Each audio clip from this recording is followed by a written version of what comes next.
I was 5 minutes from saying yes to forever, until his ex collapsed in the middle of our engagement. And the man I loved? He didn't hesitate. He ran to her, scooped her up like I didn't exist. So I did the only thing I could. I ended it. Publicly. Then I turned to his younger brother and said, "Will you marry me instead?" I never thought happiness could feel like this. My cheeks ached from smiling, the kind of smile that started in your chest and pushed up until your whole face couldn't contain it. My hair was pinned up, soft curls framing my face. The stylist was adjusting the neckline of my ivory gown, and the makeup artist had just finished a light touch-up. "You look like a dream," my best friend whispered as she handed me a mirror. And for a fleeting moment I believed it. Today was the day I was becoming Mrs. Ryan Mitchell. The engagement hall downstairs was already buzzing. The ballroom draped in soft golds and cream, every inch curated down to the last ribbon. It was everything I'd ever imagined. I clutched my bouquet tightly, giddy, barely registering the phone vibrating on the side table. My friend answered it for me. A frown crossed her face. "What?" I asked, still smiling. She hesitated. "Vanessa's here." That name pulled the floor out from under me. Vanessa Clark. Ryan's ex. The first love who never quite left his life, despite all his assurances. Despite my trust. "She must be trying to make a scene," my friend added quickly. "Don't let it rattle you." I swallowed hard and nodded. "She's not worth it. Ryan wouldn't let anything ruin today. At least that's what I told myself." As I descended the staircase into the ballroom, the music softened. Heads turned. Gasps rippled through the air. And there he was. Ryan. Standing tall at the base of the steps in a perfectly tailored tuxedo, eyes fixed on me like the world blurred behind me. He smiled, and for a moment I forgot my nerves. He reached up, gently took my hand and whispered, "You look breathtaking." But there was hesitation. Just the tiniest flicker in his eyes. A pause in his grip. My heart skipped, but I shook it off. I chalked it up to nerves. Until I saw her. Vanessa stood at the far end of the ballroom. In a deep red dress, elegant and completely out of place. Not just because she wasn't invited, but because of the way she stared. She wasn't blinking. She wasn't smiling. She was staring at Ryan like he belonged to her. Like no one else in the room existed. Then, just as the MC raised his mic to begin, she suddenly gasped, clutched her chest dramatically and collapsed. The room erupted in gasps. People surged forward. And Ryan, the man who had promised me forever, dropped my hand and ran to her. He didn't hesitate. He didn't glance back. He was the first to kneel beside her. And then he scooped her up. In his arms. In front of everyone. My breath left my lungs like I'd been punched. People weren't even hiding their whispers now. Mira Langford abandoned at her own engagement party for the woman in red. Ryan looked back as if remembering I existed and mouthed something I couldn't even hear. Then he turned to me and said, I have to take her to the hospital. I think we should postpone." It was like watching someone else's nightmare. Except it was mine. I didn't respond. I couldn't. He turned to leave, holding her like she was the most fragile thing in the world. Like she hadn't just shattered me in front of hundreds. I found my voice only when he reached the door. "You and I are finished," I said quietly but clearly. He stopped in his tracks. "Mira, wait. She's not well. You didn't hesitate," I cut in louder now. "You didn't even look at me before running to her." "It's not what it looks like." "It never is," I said flatly. "But I'm done believing you." His mouth opened, closed, and then he left. Just like that. The crowd parted, watching him disappear with her in his arms. And I stood there, still in my gown, still holding flowers that suddenly felt ridiculous. Then I collapsed. Not from drama, not from grief, just the weight of it all. Of humiliation. Of betrayal. Of every dream breaking at once. The bouquet fell from my hands. I hit the floor hard enough to hear gasps. And for a moment I wished I could just disappear. But someone caught me. Strong arms. Warm. Steady. "I swear you women have a flair for collapsing," came a low voice at my ear. Damon Mitchell. Ryan's younger brother. The supposed black sheep. The sarcastic rebel. The one who was always in the shadows. "Don't touch me," I whispered, dazed. "You're lucky I showed up," he said. "Otherwise, you'd be trending on the internet as the ditched fiancé who face-planted on marble." I blinked at him, confused, furious, aching. He didn't flinch. "You done crying, Mira?" he asked softly. "Because now's not the time to fall apart. Now's the time to give him hell." That's when I looked at him, really looked. That snapped me back. I straightened barely. Damon helped me to my feet. He didn't ask permission again. He just stood beside me like a wall I didn't know I needed. Everyone was still staring. I turned to the MC and raised my hand. "Ladies and gentlemen," I said, voice trembling but firm, "this engagement is officially over." The silence after my announcement didn't last long. Gasps echoed from every corner of the venue. Some guests whispered furiously behind gloved hands. Others stared openly in shock. A few had the decency to look away, embarrassed for me. I stood alone beneath the massive floral arch where I was supposed to exchange rings with Ryan Mitchell. The golden boy, the heir, the man who had just chosen his ex over me. But I didn't tremble. Not this time. My fingers curled lightly around the microphone as I glanced over the crowd. Somewhere near the front, I spotted Ryan's mother dabbing at her temple with a silk handkerchief, her mouth tight. My grandfather sat motionless in the front row, jaw clenched, fury radiating from every wrinkle in his face. Damon now standing right behind me, his black suit fitted so well it might have been poured onto him. There was always something infuriatingly relaxed about Damon. While Ryan was calculated, stiff, and controlled, Damon moved like he'd never taken anything seriously in his life. Not responsibility, not family, not even love. And yet, in that moment, he was the only one who didn't look away. We held eye contact for 3 seconds. Maybe 4. "This engagement may be cancelled," I said, my voice clear and steady. "But the guests are here. The venue has been booked. The rings have been prepared." My heart beat loud in my chest. I could feel every eye on me, waiting for what I would say next. Waiting to see how broken I was. I smiled instead. "It would be a shame to waste such a perfect evening," I said. "And since the Mitchell family has more than one son." Gasps. Whispers. I turned to Damon. "Mr. Damon Mitchell. I find myself suddenly in need of a fiancé. Would you care to step up?" A heavy hush dropped over the crowd like a velvet curtain. For a moment I wasn't sure he'd respond. He just stood there, wine now swirling lazily in his glass, one brow cocked, eyes unreadable. And then slowly he moved. The smile on his face stretched just wide enough to be dangerous. He left to place his glass down on the nearest table and adjusted his cufflinks like he was preparing for a runway instead of a ruined engagement. When he reached the stage again, Damon climbed the steps with perfect poise, stopping only when we were standing face to face. The host, trembling slightly, offered him the velvet box that had been meant for Ryan. He opened it without looking, lifted the ring, and instead of my ring finger he slid it smoothly onto my middle one. The entire venue erupted into laughter and applause. The boldness of it made my chest tighten, not with nerves but with something else. Relief. Triumph. Damon leaned in slightly and said under his breath, "Hope you weren't expecting a gentle proposal." "I wasn't expecting anything," I replied. "Good," he murmured. "Then we're already off to a great start." Then he pulled me close and kissed me. I felt his hand slip behind the small of my back, the other curling lightly around my jaw as he pressed his lips to mine in front of 200 stunned guests. There was nothing shy about it. No hesitation. No awkwardness. He kissed me like he meant it. And for the first time in a long time, I let someone kiss me without closing my heart. When he pulled away, my cheeks were flushed, but I refused to look down. Behind us, a new burst of cheering exploded. The DJ, probably confused out of his mind, started playing the slow engagement song anyway, and somewhere in the back champagne corks popped again. It was all absurd. And completely under my control. Damon turned to the guests, raising a glass someone had thrust into his hand. "To unexpected endings," he said smoothly, "and even more unexpected beginnings." Another round of claps followed. And just like that, the crowd, like any high society audience, began to shift with the wind. Laughter replaced judgment. Cameras turned back on.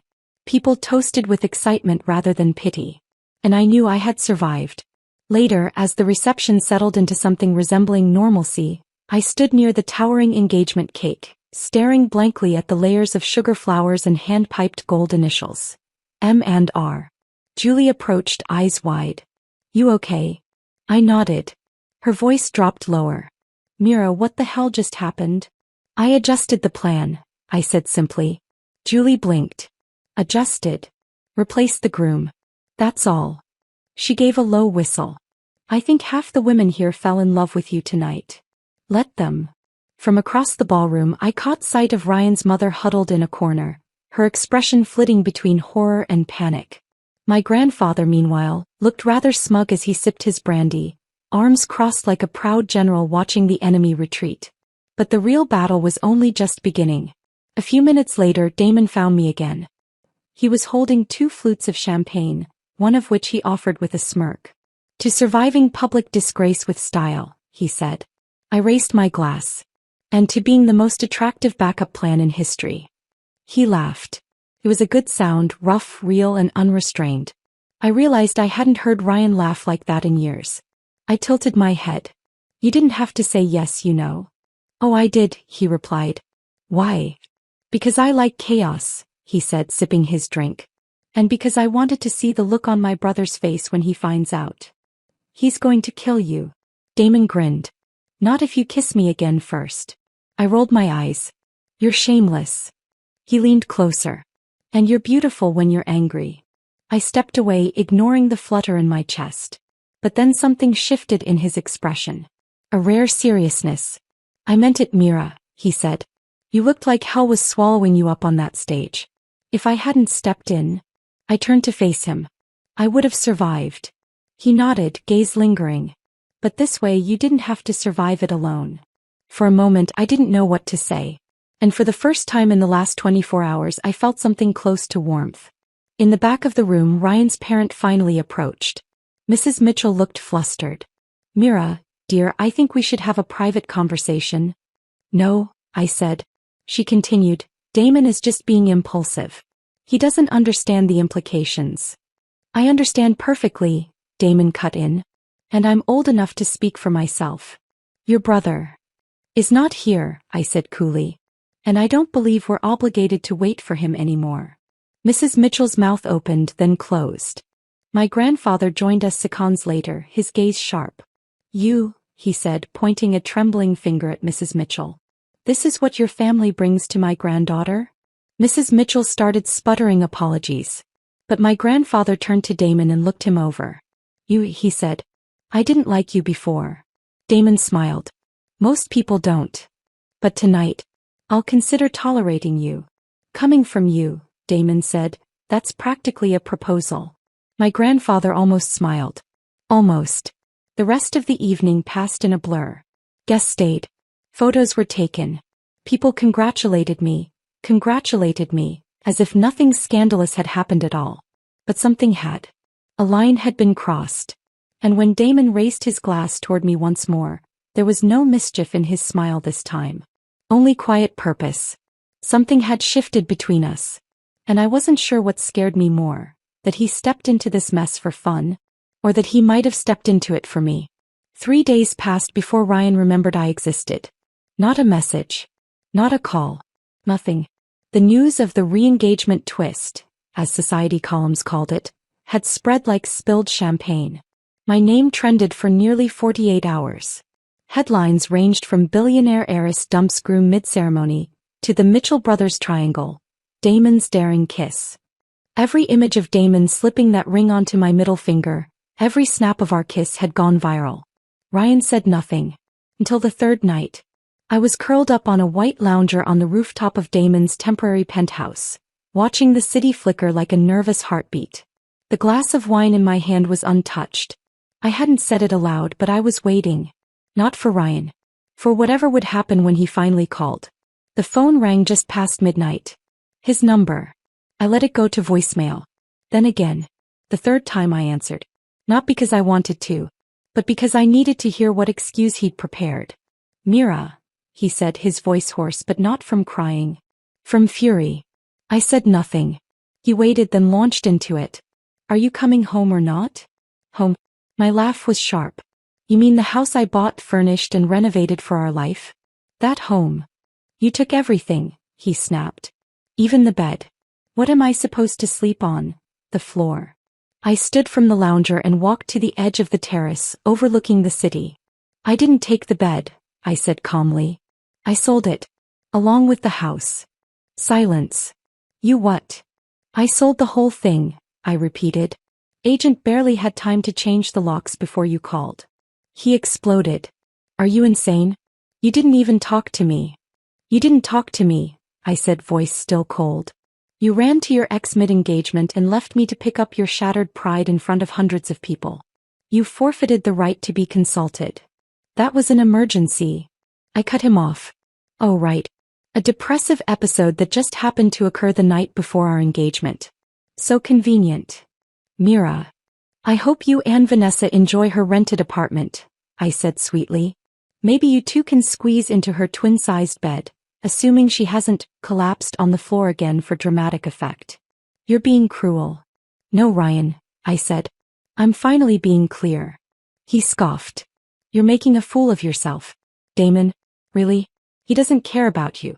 He's using you to spite me. And you weren't using me for a business merger? I snapped.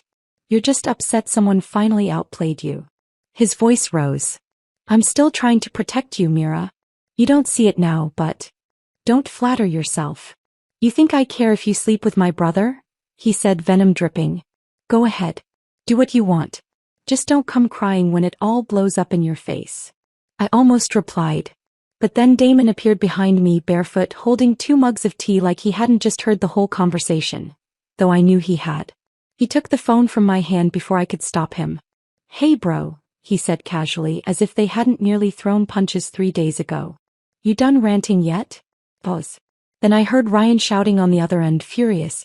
Damon grinned, tilted his head toward me and said into the phone, She doesn't need a way out. You were never the trap. You were just the mistake. He ended the call before Ryan could respond. Then handed me the mug. Chamomile. You didn't have to. Of course I did, he said. He talks to you like you owe him your lungs. I took the tea. And what do I owe you? Damon shrugged. A thank you kiss. But I'll settle for a spontaneous adventure. I narrowed my eyes. Spontaneous. What? Get dressed. Something comfortable. You're not seriously. I have a pilot on standby. Come on. You've survived social suicide. You can survive 1 helicopter ride. 10 minutes later, I was strapped into a private chopper, wind whipping my hair, eyes wide as the skyline disappeared below us. We flew over the ocean. Over rooftops. Over shadows I'd buried. At 3,000 meters above ground, I could no longer hear the voices of the past, only the hum of the blades and the rush of wind around me. Damon pointed out a mountain ridge below. That's where they say the air is clean enough to erase bad memories. I stared down, heart pounding from adrenaline and something else. Freedom. For so long, my world had been dictated by timelines, meetings, and appearances. Business breakfasts. Dinners with shareholders. Weekend brunches with Ryan's bored-pleasing mother. I hadn't done something wild just for me in years. But here I was, skimming the edge of the clouds. Breathing like it was my first real inhale. The wind swept away the remnants of everything I'd carried. The wedding plans.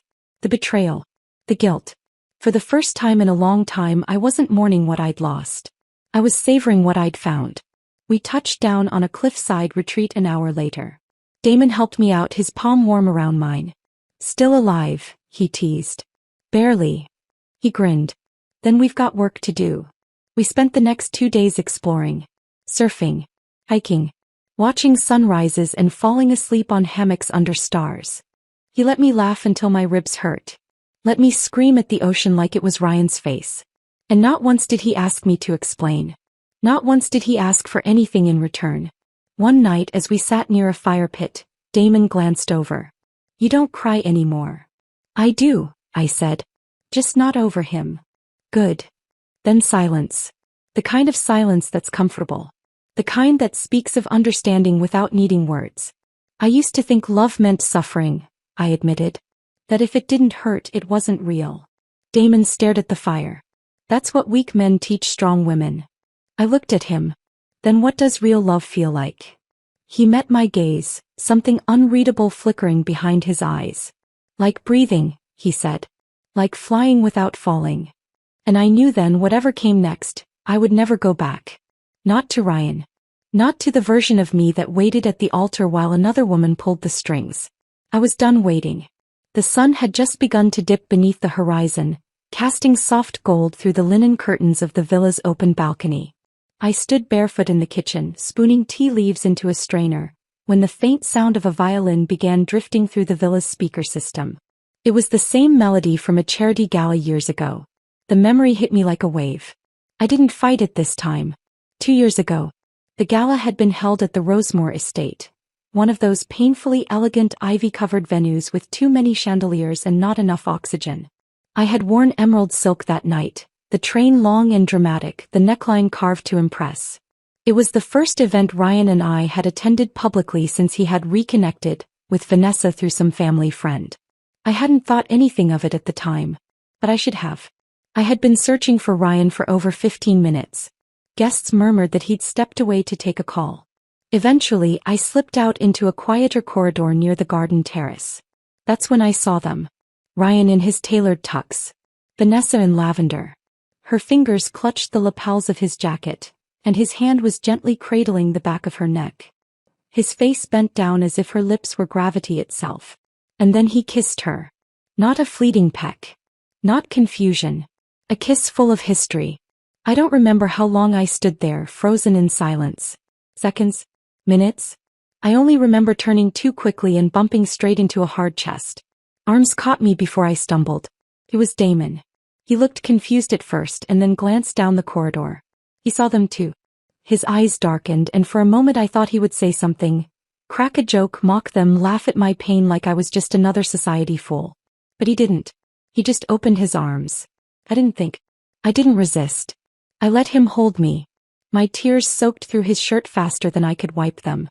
I sobbed against his chest like a child, smearing mascara onto his collar, choking on humiliation. He stood still the entire time. No words. No pity. Just the warmth of someone who expected nothing from me. That was the first time I cried in front of anyone since my mother's funeral. Back in the present, Damon walked into the kitchen barefoot and freshly showered, his dark hair damp and swept back. He raised an eyebrow when he saw me staring at the wall like I'd seen a ghost. Earth to Mira.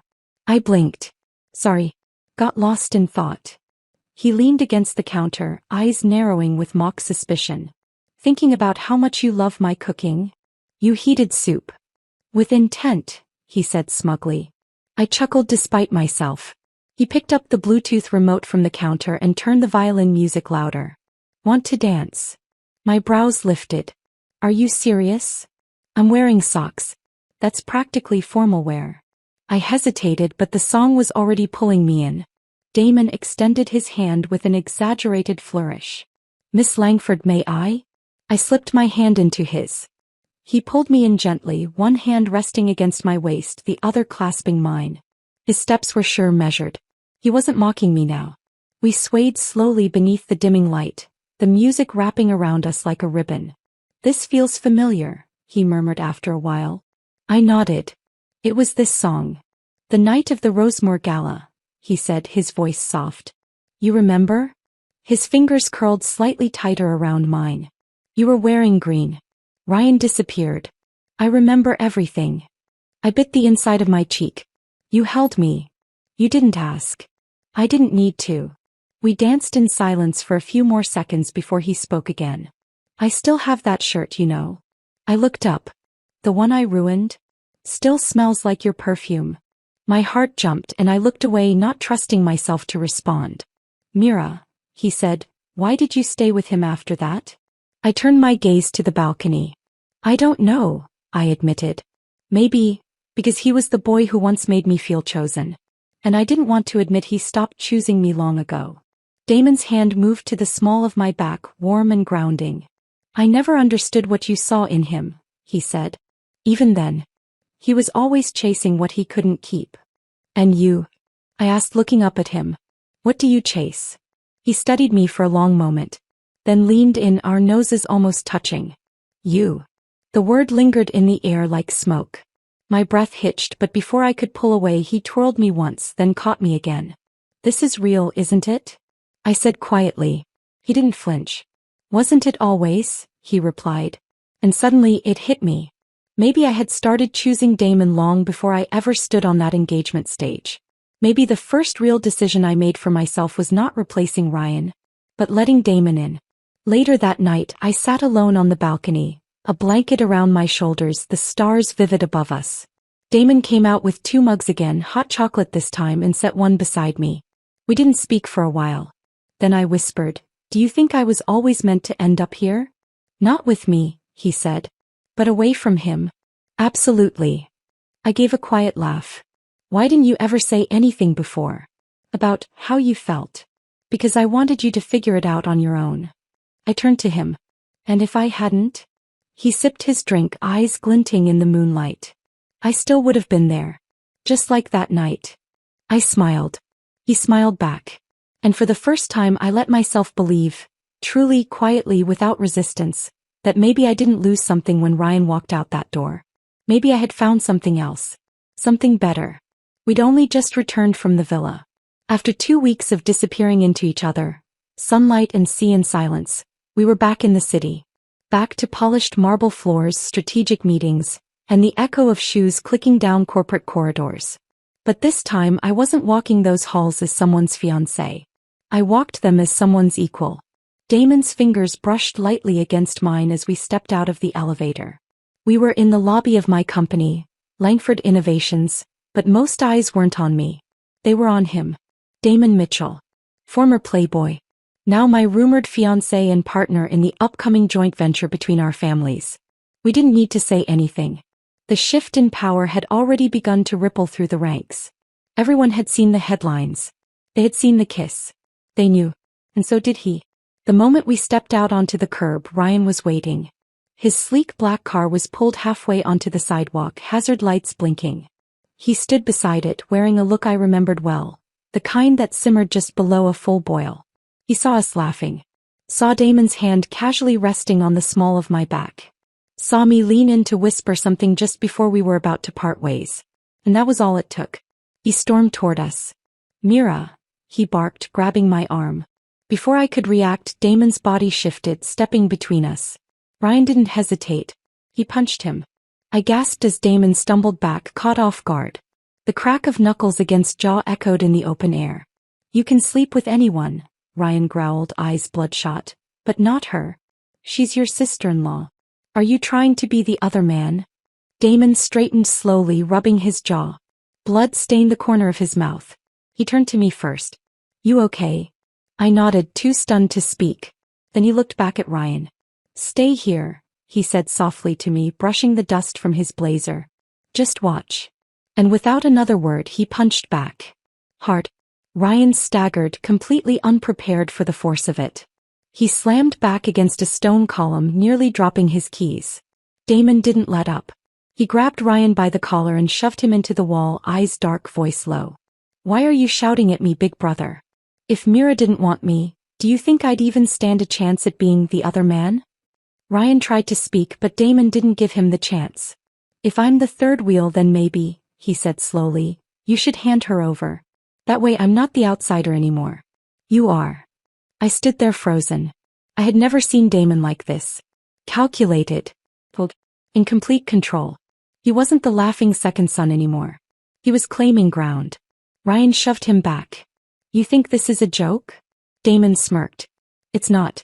That's what makes it fun." Before Ryan could lunge again, I stepped between them.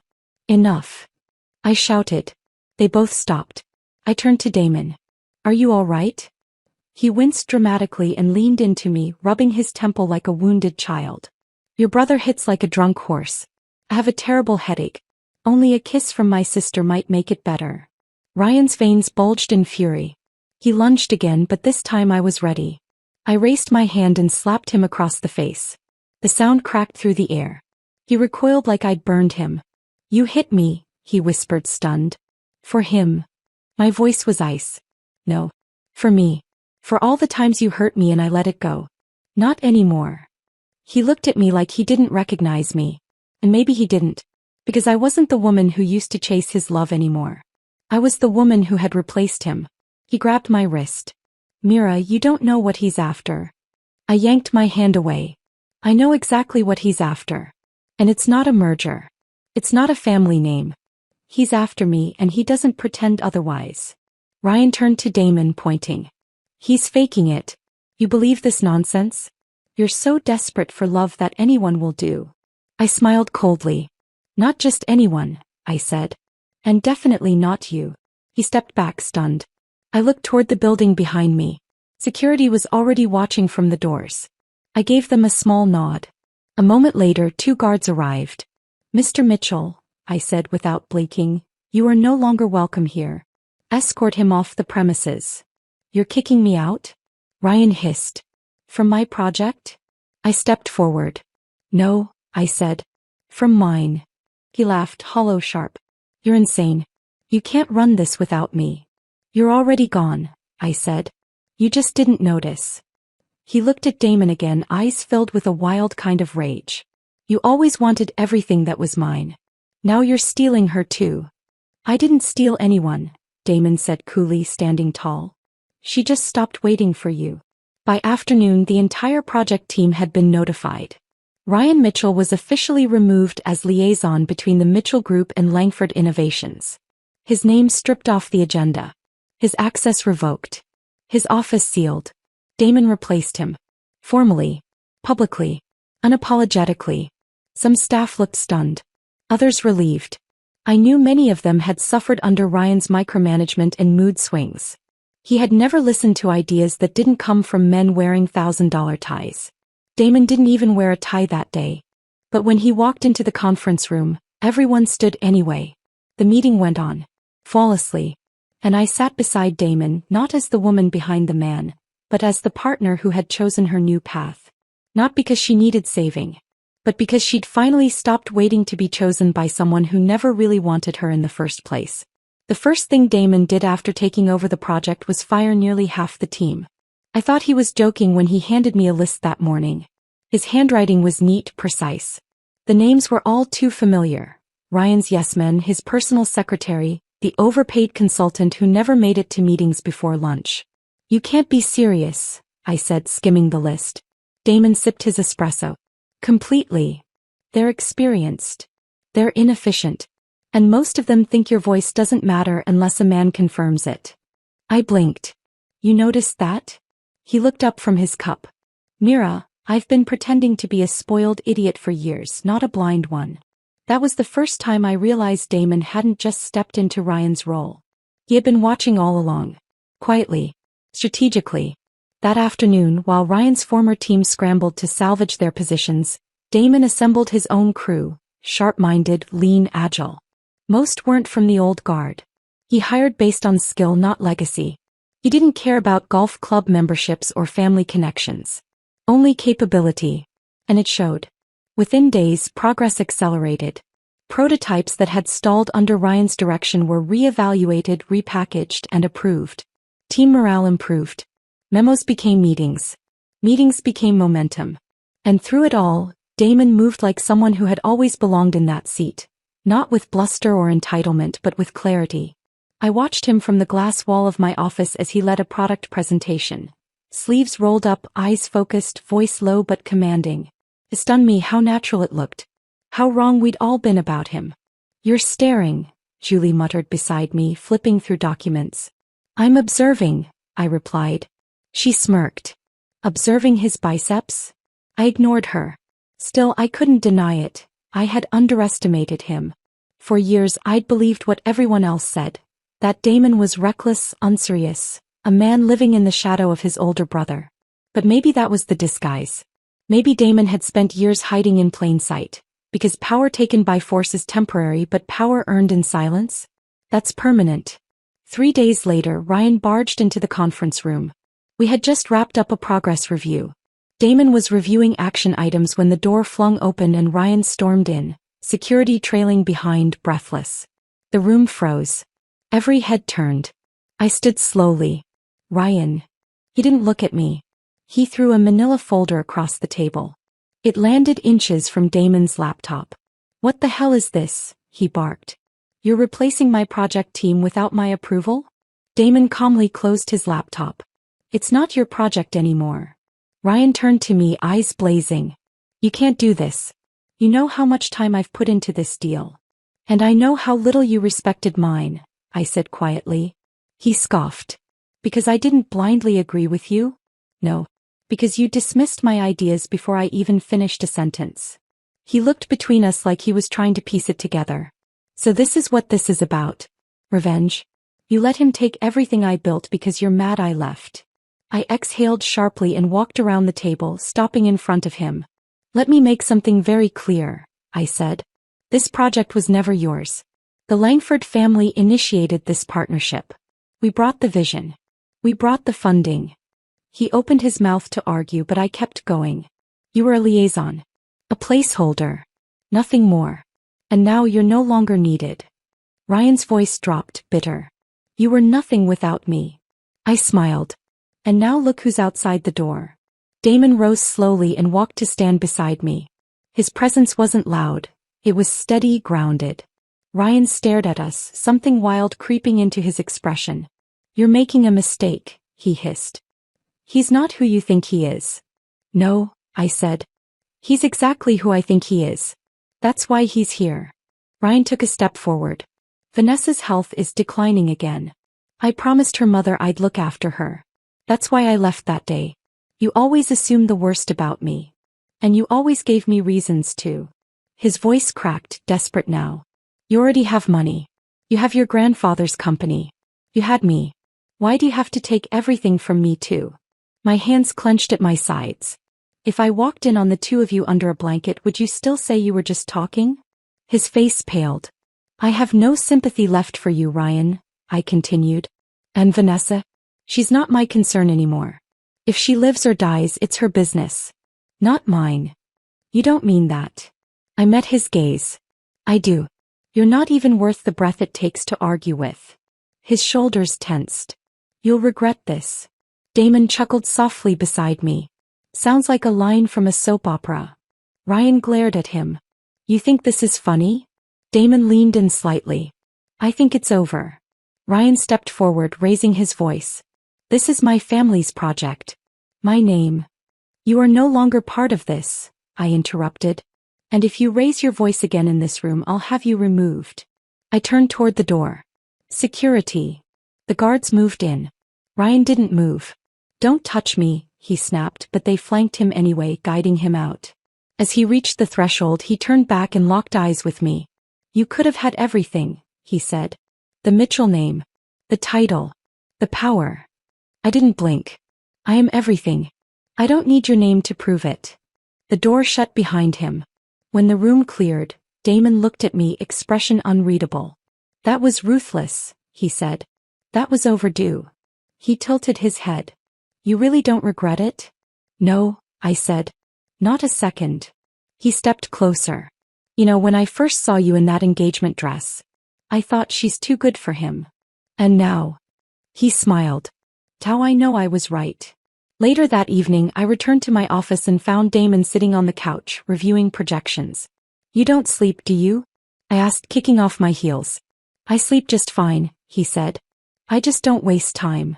I joined him, tucking my legs beneath me. You surprised me. How so? You're better at this than anyone expected.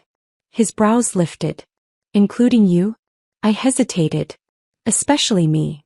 He leaned back, lacing his fingers behind his head. I told you. I don't play the fool because I am one. I just like being underestimated. It's working. He turned to face me. So what now? Now, I said, we keep going. We finish what we started. And when we succeed. When not if, he echoed. I smiled. Exactly. There were exactly 100 tables at the banquet. Gold-rimmed name cards. Imported centerpieces flown in from Florence. A string quartet tuning their instruments beneath a chandelier the size of a car. Everything screamed tradition, legacy, and power. Old Mr. Mitchell's 80th birthday was not just a celebration. It was a spectacle.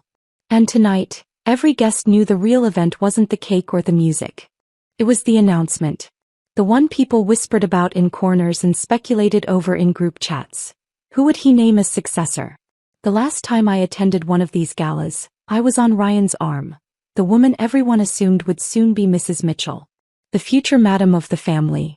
This time I arrived with Damon. The difference was deafening. People stared. Some out of curiosity. Some out of fear. Some out of envy.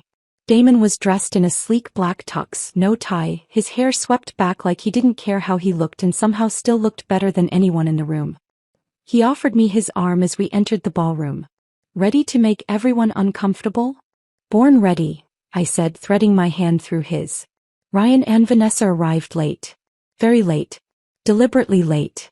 She clung to his arm in a scarlet gown so tight it might have been painted on, her hair twisted into a high dramatic bun. The moment she stepped in, she acted like the evening was hers. I watched her eyes scan the room and land on me. Her smile twisted. Her hand on Ryan's arm tightened. She leaned in to whisper something in his ear. And then, as expected, the whispers began. Did you hear? She might be pregnant. She's wearing red again, always announcing herself like a parade float. She's hoping for a public proposal tonight. Poor Mira. She's about to be replaced again. I didn't flinch. Instead, I lifted my glass and met Vanessa's gaze from across the room. She approached like a wolf in lipstick, trailing perfume and false sympathy. Miss Langford, she said, her voice dripping honey. You've changed. A little colder now, perhaps. I've just stopped mistaking sugar for poison. Her lips twitched, but she recovered quickly. It's funny. You were never really that fond of Ryan, were you? Moving on so quickly. It makes people wonder. Before I could answer, Damon did. He swirled his wine slowly, then gave her a once-over. Vanessa Clark, he said, voice as smooth as silk. Didn't you just fake a medical emergency last month? Something about a critical condition. Vanessa blinked. You seem fine now. Amazing what the prospect of inheritance can cure. A ripple of laughter passed through nearby guests. And is that the dress Ryan bought you? Damon added, his tone light. Looks counterfeit. He must be saving up for the child support. Vanessa flushed scarlet to match her gown. You're disgusting, she hissed. No, I'm just honest, Damon said. But it's easy to confuse the two when you've spent your life pretending. She looked to Ryan, who arrived just behind her, jaw tight, eyes scanning for allies. Say what you want about me, Ryan said to the crowd. But leave Vanessa alone. She deserves respect. I tilted my head. From who? He turned to me. You should apologize. I stepped closer, my voice dropping so only he and Vanessa could hear. The dead deserve nothing. And neither do you. Gasps rippled through the guests nearby. Ryan grabbed my arm, his grip tight. If you don't apologize, he hissed, I swear, once I become chairman, I'll cut every deal between your family and mine. Before he could finish the threat, I kicked him, hard, in the knee he'd injured years ago during a ski trip he never stopped bragging about. He crumpled to the floor, gasping. Vanessa screamed, instinctively shielding her stomach like the performance had already begun. The room went silent. Then someone whispered, so this is the Mira Langford we heard about. I looked down at Ryan, who was still crouched on the floor. I told you not to cross me again, I said. You thought I was bluffing? Damon approached behind me, whispering in my ear, cool move. I raised my glass and tapped his. Next time, I said, I don't aim for the leg. Old Mr. Mitchell arrived shortly after. The atmosphere was tense, the guests still buzzing from the scene they'd witnessed. The string quartet tried to recover the mood with a classical medley, but no one was listening. Not when Vanessa suddenly walked onto the stage, uninvited, with a microphone in hand. She began to sing Happy Birthday, in a soft, almost trembling voice. Sweet. Innocent. I saw what she was doing. They all did. The rumors had been planted. The baby. The redemption arc. The future heir. This was her attempt to win the old man over, to claim her place by Ryan's side and secure her child's legacy. But the moment she finished, old Mr. Mitchell stood from his seat and adjusted his cuffs. Is there no stage outside? He asked dryly. Or has she forgotten what kind of event this is? Vanessa froze. Or perhaps, he added, his voice sharper, Ryan has forgotten what propriety means. A hush fell over the room. Vanessa was ushered off the stage quickly, her face burning. She glanced at me as she passed, eyes full of venom. But I didn't even look at her. I was too busy accepting the chair old Mr. Mitchell offered me at the family table, beside Damon. The message was clear. He had made his choice. Later, as the guests mingled and the performers filled the ballroom with music again, Ryan tried once more. He approached with Vanessa at his side, her hand resting dramatically on her stomach. "Grandfather," he began, "I'd like to introduce—" "I'm tired," old Mr. Mitchell interrupted, rising from his chair. "Let the guests enjoy the evening. Damon, help me greet the important ones before I rest." Then he paused, turned back to Ryan and said, "I heard Miss Clark's health is fragile. You shuttle between her and work, don't you? Perhaps you should take some time off to care for her properly." Ryan's face fell. Vanessa's smile twitched. And then they both watched, helpless, as the old man walked away with Damon beside him. The night ended with toasts and laughter. Not from Ryan, but from me. And from the man whose hand I didn't have to chase to hold. In business, power rarely shifts with fireworks. It slips quietly, one hand letting go, another tightening its grip. Old Mr. Mitchell never said the words, "Damon is the new heir." He didn't have to. After the birthday banquet, the meaning was clear in every glance, every toast, every congratulatory handshake Damon received and Ryan didn't. And when Mr. Mitchell stood before the press the next week and announced that Ryan would be taking time to gain broader experience outside headquarters, the shift was complete. Ryan had been exiled. Nicely, of course. Respectfully. With a corporate smile and a gilded lie. But it was exile nonetheless. "I didn't think he'd actually do it," Damon said, lounging across the couch in my office. He was reviewing ad concepts for the new product launch, a pen twirling between his fingers. The old man's always been big on appearances. "He didn't do it for you," I said, sitting at my desk. "He did it for the company." Damon looked at me over the top of the mock-up board. "Charming. You know I'm right." "I know," he muttered. "I just thought it would feel better to finally win." I put down my coffee. "It's not about winning." "It's not?" he said, raising an eyebrow. "Because from where I'm sitting you've been winning for weeks. Surviving. Not winning." He grinned. "Same thing. Different lipstick." We launched the product 2 weeks later, a herbal health tea blend aimed at young consumers. Sleek packaging, mood-boosting ingredients, natural energy. The concept had been mine. The execution ours. The success. Ours. We paired traditional wellness with fresh branding. Viral campaigns. Influencer partnerships. Social media teasers. Product drops. The night we hit our first 1 billion yuan in monthly revenue, we were in the middle of a pitch meeting. Someone burst in with champagne and I thought it was a prank. It wasn't. Our tea had become a national sensation. Hashtags trended. Orders crashed the website. Reviewers called it revolutionary. And for the first time in years, when people spoke of me, they weren't saying Mira Langford, Ryan's ex-fiancée. They were saying Mira Langford, industry disruptor. I stood in front of our team that evening, raising a glass as my phone buzzed with more congratulations than I could answer. "Thank you," I told them, "for believing in me. For building this together." Behind me, Damon clinked his glass against mine.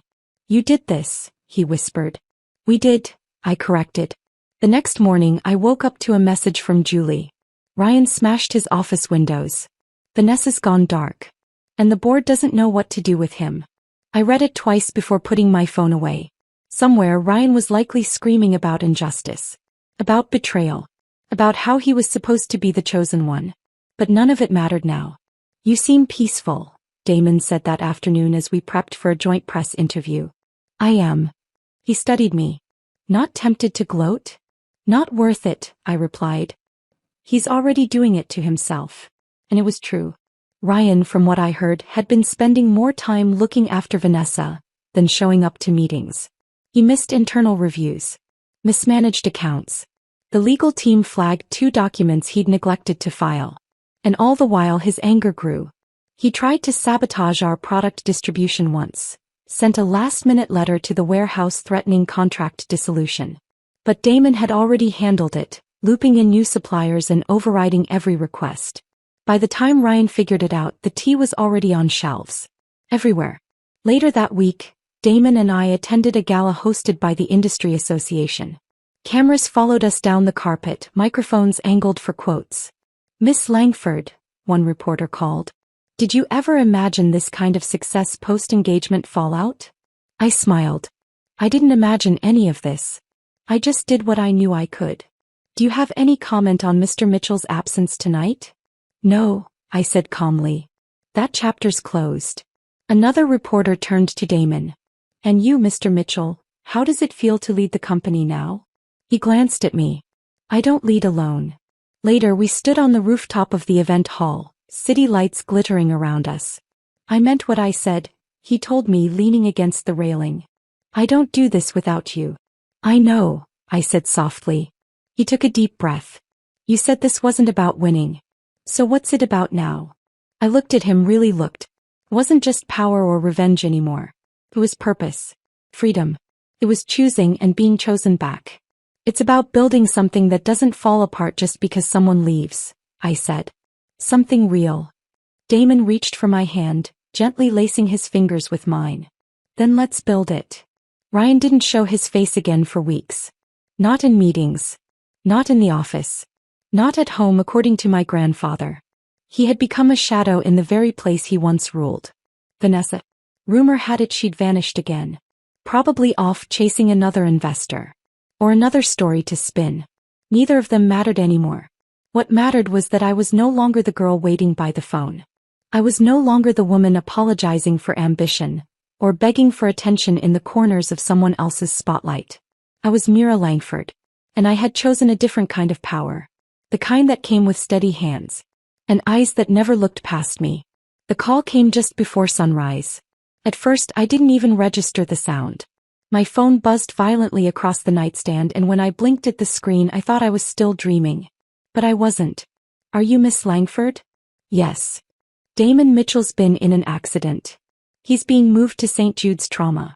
You're listed as emergency contact. For one sharp, gut-wrenching moment I couldn't breathe. By the time I reached the hospital, the hallway outside the ICU was flooded with activity. Nurses rushing, doors swinging open, machines humming. Damon was inside. Unconscious. Bloodied. Hooked up to monitors I didn't understand. Tubes in his arm. His hair matted with blood at the temple. A deep gash marked his right cheek. The nurse tried to speak, but her voice blurred into background noise. All I could do was stare through the glass. He looked so still. So unlike the man who had stood beside me in power meetings, grinning and goading. The one who burned toast on purpose just to make me laugh. The one who never flinched. Now he was broken and pale. And I was terrified. He woke hours later, groggy, blinking against the light. But alive. When I leaned over, he managed a pained half-smile. Still pretty, even in a hospital gown, he rasped. I laughed through a sob and held his hand tight. Don't ever do that again. Crash into a truck? Yeah, not on my list. Was it an accident? The smile faded from his lips. No, he whispered. 2 days passed before he could sit up. I brought him water and silence. He offered sarcasm and grimaces. But when I looked at him, really looked, I saw something deeper behind the bruises. Fear. And guilt. Tell me the truth, I said finally. We were alone. The room dim. Rain tapped lightly against the windows. He didn't ask what I meant. He just sighed. And told me everything. I was 11 when it happened, he began quietly. Our father had just changed his will. I looked up. Changed it how? He was planning to step down early and name me as the sole heir. He paused, swallowing hard, having an affair with my mother. Ryan's mother. My heart stalled. Damon continued. She found out. About the will. About the affair. And she snapped. I stared at him, stunned. She orchestrated the accident, he said. She bribed the driver. Timed it after a board retreat when our father and my mom were traveling back alone. She knew the route. She made sure Ryan wasn't in that car. I whispered, but you were just a child, how did you find out? Years later. I overheard her during an argument with Ryan's uncle. She said, I did what I had to do for my son. He exhaled. That's when everything clicked. The edited insurance files. The driver who retired and vanished. The fact that the official report disappeared from the archives. And you told your grandfather? He already knew, Damon said bitterly. Said the truth would destroy the family. That Ryan was better suited to lead. That my pain would pass. I clenched my fist. So you kept it to yourself. I tried to move on, he said. Until last week. What happened? I'd been receiving messages. Someone threatening to finish what she started. I thought it was just intimidation, until the brakes failed. I sat down beside him, knees weak. For a long time neither of us spoke. Finally I asked, "Why didn't you tell me?" He turned to me. "Because I didn't want you dragged into it. This wasn't your fight." I looked at him, voice steady. "It is now." That evening, Damon dozed off as the 4 machine beeped softly. I sat beside him, watching his chest rise and fall. My thoughts churned. All this time I'd believed Ryan was the center of the storm, the careless heir, the selfish fiancé. But this went deeper. This was generational rot. This was murder masked as legacy. And Damon, he'd carried it all quietly. Without resentment. Without bitterness. Even when his life had nearly been stolen again. 3 days later, the investigation cracked wide open. Ryan's mother was arrested for conspiracy, embezzlement, and obstruction of justice. Hidden payments surfaced, along with statements from a driver who'd fled the country years ago, now returned under witness protection. Ryan tried to distance himself, but the press tore him apart. The Mitchell matriarchs fall from grace. Heir no more. Ryan Mitchell under investigation. The shareholders froze his accounts. The legal team locked him out of the family trust. Damon was named interim chairman within 48 hours. When Damon came home from the hospital, I met him at the steps. He walked slowly, still sore but upright. "Welcome back," I said. He glanced at the villa, then at me. "It feels different. Because it's yours now." He didn't smile. "I never wanted it this way," he said quietly. "I know." He looked at me. "And you? Why are you still here?" I stepped closer. "Because for once, I'm not standing behind a man who expects me to sacrifice for his ego." His breath caught.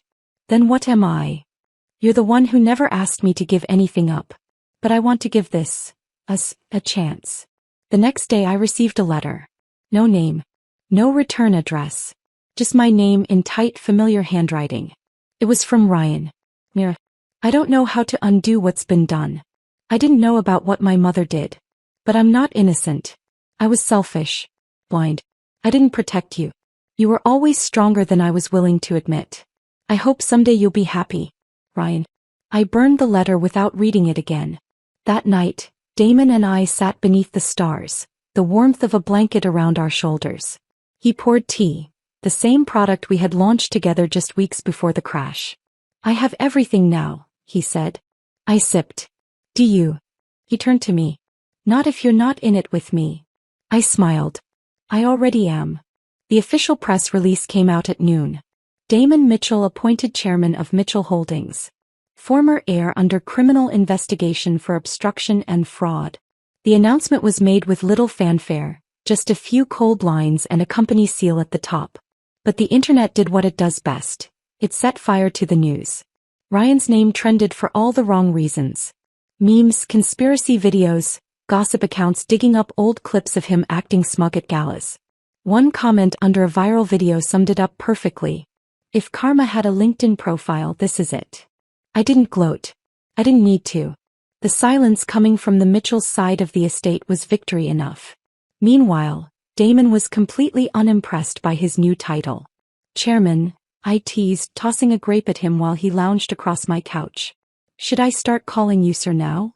He caught the grape midair with his mouth. "Only if you're going to do it sarcastically." "Sir Damon.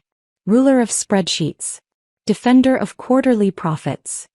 Champion of non-reply emails," he added, stretching. "Destroyer of meeting agendas."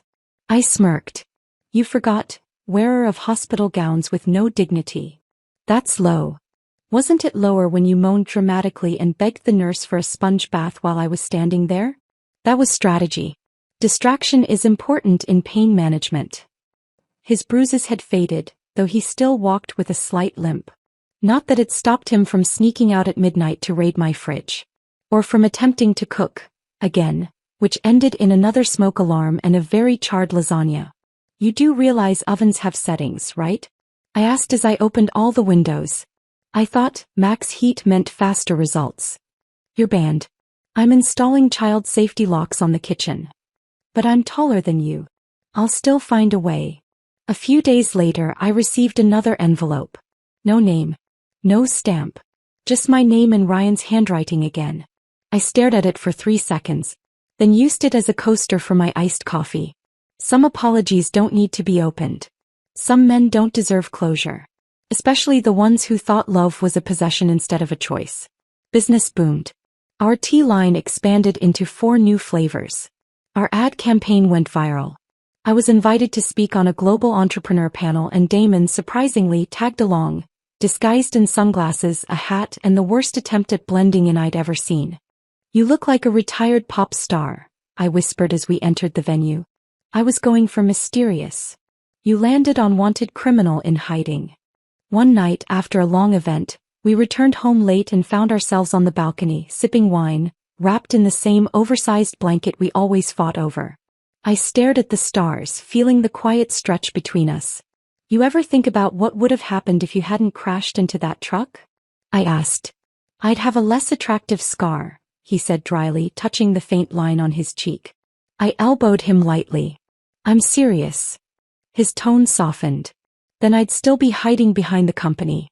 Pretending I didn't want more. Pretending I didn't love you." My heart stilled. "I was in love with you even when you were engaged to him," he said, voice low. And I hated myself for it. I reached over, curling my fingers around his. "You didn't steal me, Damon. I wasn't his to keep." Weeks passed. Summer folded into autumn and the air turned crisp. Our calendar filled with meetings, launches, interviews. Yet somehow, amidst the chaos, we always found each other at the end of the day. Sometimes in silence. Sometimes in laughter. Always in comfort. One morning I found Damon in the kitchen wearing my "I don't do mornings" hoodie, which he had absolutely stretched beyond recognition. "I will sue you for hoodie theft," I warned, pouring coffee. He looked up from the pancakes, actual pancakes, not burned lumps of sadness.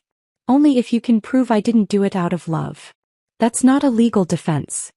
It's the only one I care about." Later that day I hosted a media Q&A. One journalist asked me something unexpected. "Miss Langford, do you believe in happy endings now?" I paused. Thought of the engagement ring I never wore. The hospital room I never left. The letter I never replied to.